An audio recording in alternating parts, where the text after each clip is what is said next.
Are you one of those who love the cinema industries of India, barring the language barrier? If yes, I have a question for you. Has the process of movie making changed? In today's context, has the focus shifted towards content-oriented movies? Are better roles being written for women these days? Maximum of the answers would be affirmative, and the progress of cinema in the country can be hailed until the topic of item numbers come up. Hi and welcome to TFI English, the national socio-political analysis arm of the TFI Media Group. I'm your host Tejasvi Malhotra, and if you haven't subscribed to the TFI English channel yet, please hit the subscribe button and press the bell icon to receive all the latest updates. Coming back to the story in this video, I will talk about how item number has almost claimed the Indian film industry like cancer. Let's begin. The cinema industry in India is inflicted with a tumor that is not only malignant but fatal too. And the tumor can be named as item numbers.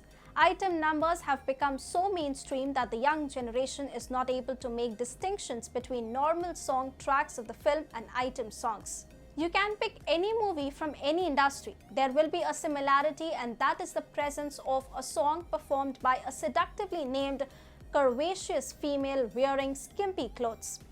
Time and again, questions have been raised against the presence of such songs in films and their mainstreaming.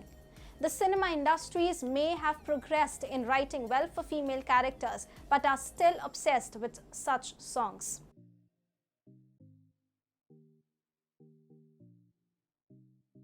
The term item number was coined with the success of Chal Chaiya Chaiya. But the phenomenon is not new, and it can be traced back to the 1930s. But there is a difference. Back then, there was a clear demarcation of the good sanskari female and the vamps. Generally, the vamps were made to perform the songs then referred to as musical numbers. Through this, sensuality was introduced in a tame film.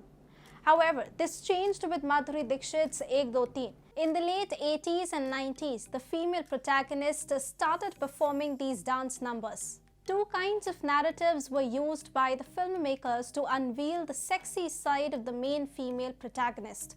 Either the female is too helpless that she is forced into dancing and she has no other option. The second being the goodwill of the women. It was particularly portrayed as the heroine is performing dance numbers for charity like in Sailab, or for catching a gangster like Madhuri's Choli Ke Piche Kya Hai.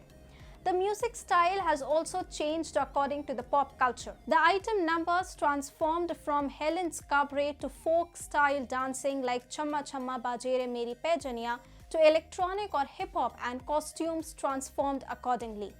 However, despite the transition, the costume style remained similar, something that would present the women in a more sensuous way. The lyrics, however, remained the same, talking about lust and male gaze. These instances normalized the occurrence of item numbers in films of any plot. Actresses started showcasing their dancing talent through these songs, and gradually there came another transition. The item numbers became a compulsory element of films. In the plot that was not able to accommodate the song, the sensual item numbers were put at last as post-credit sequences to attract audience and give a party chart buster to the public.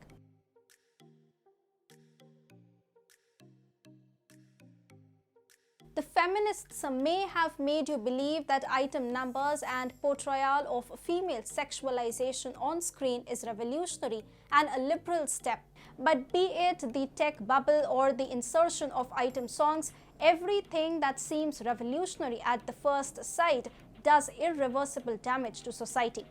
The public narrative may have made the actresses or their viewers believe that item numbers are about women empowerment.